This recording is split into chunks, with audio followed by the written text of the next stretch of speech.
আমরা যারা সায়েন্সের স্টুডেন্ট আছি তো তারা মোটামুটি আমরা সকলেই জানি যে একটি পেপারকে মূলত 7 ভাঁজ করার পরে আর কোনো রকম কোনো ভাঁজ করা যায় না। তো এটা কি আসলে সত্যি না মিথ্যা সেটাই আমরা পরীক্ষা করার জন্য আজকে আমাদের এই ভিডিও। তো প্রথমত আমি একটা এখানে ছোট পেপার নিয়ে নিয়েছি, তো এই যে পেপারটা আমার হাতে দেখতে পাচ্ছেন, তো এই পেপারটাকে আমি এখান থেকে ভাঁজ করব, যেটা দেখতে পারবেন যে আমি এখানে 7 ভাঁজ করা যায় কিনা, না 7 ভাঁজ করা গেলেও বেশি করা যায় কিনা। তো আমি এখান থেকে প্রথম এটাকে 1 ভাঁজ করে নিব, আমি যে সমান করে নিই। তো আমি এখান থেকে প্রথমত 1 ভাঁজ দিয়ে দিলাম এখানে। তো এর পরবর্তীতে আমি এখান থেকে আরেকটা ভাঁজ দেব। এই যে আমাদের টোটালি মোট 2টা ভাঁজ হয়ে গেছে। তো এরপর আমি আবার আরেকটা দিয়ে দিলাম 3টা। তো আমি আবার একটা দিয়ে দেবো এখান থেকে 4টা। তো আমি যদি আবারও এখানে আরেকটা দিই 5টা। তো এরপর আবারও একটু দিয়ে দিলাম, মোট 6টা ভাঁজ হয়েছে।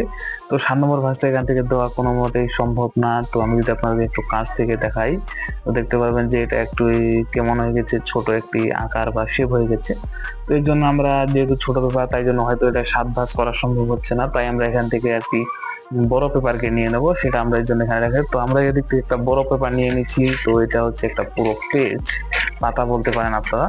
তো এই আমরা একটা পাতা এখান থেকে আমরা নিয়ে নিয়েছি। তো এই পাতাটাকে আমরা এখন ভাঁজ করব, সেটা দেখতে পারবো 7 ভাঁজের বেশি করা যায় কিনা। তো এই জন্য আমরা এখানে প্রথম একটা ভাঁজ এখান থেকে দিয়ে দিই। তো হয়তো পুরো একটা পৃষ্ঠা আমি নিয়ে নিচ্ছি এখান থেকে। তো প্রথম ভাঁজ দেওয়া শেষ। তো এরপরে আমি এখান থেকে দ্বিতীয় ভাঁজ দেবো। তো আমি কোনাগুলো একটু ঠিক করে নিব, এজন্য যে ভাঁজগুলো যেন দেওয়া যায় সেজন্য আমি এখান থেকে কোনাগুলোর উপর একটু নজর দিচ্ছি। তো এখানে 2টা ভাঁজ মোটামুটি হয়ে গেছে। তো এখান থেকে আমি আবার একটি ভাঁজ দেবো 3টা, এবং এখানে আরেকটা দিয়ে দিয়ে আমি 4টা। তো আমাদের মোট টোটাল 4টা ভাঁজ হয়ে গেছে একটি পেপারে। তো এটা আসলে আমাদের ভাঁজ করতে হবে 7টা। তো 7টার জন্য আমরা এখান থেকে দিয়ে দিলাম আরেকটা, তো মোট এগুলো আমাদের 5টা। এরপর দিয়ে দেবো 6টা এবং এখান থেকে সর্বশেষ 7টা।